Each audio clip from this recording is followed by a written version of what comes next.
Tumigil ka. Naririnig mo ba ang malamig na hangin na humahaplos sa iyong batok?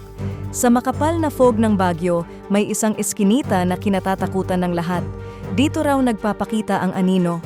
Sabi ng mga matatanda, tuwing hating gabi, biglang lumalalim ang dilim at tila may mga matang nakatingin mula sa bawat sulok. Isang gabi, isang estudyanteng pauwi na ang napadaan dito. Habang naglalakad, napansin niyang sumusunod ang kanyang anino, pero hindi ito gumagalaw kasabay niya. Unti-unting humaba, lumalabo at tila may sariling buhay. May malamig na hangin na dumaan. Sumabay ang mahihinang yabag at mga bulong na parang galing sa ilalim ng lupa. Napalingon siya. Walang tao.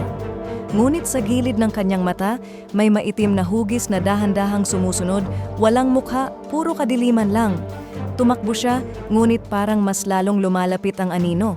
Hanggang ngayon may mga nagsasabing may mga nawawala pa ring dumadaan sa eskinita. Sabi nila, kapag naramdaman mong may sumusunod na anino, huwag kang titigil. Dahil baka hindi ka na makalabas.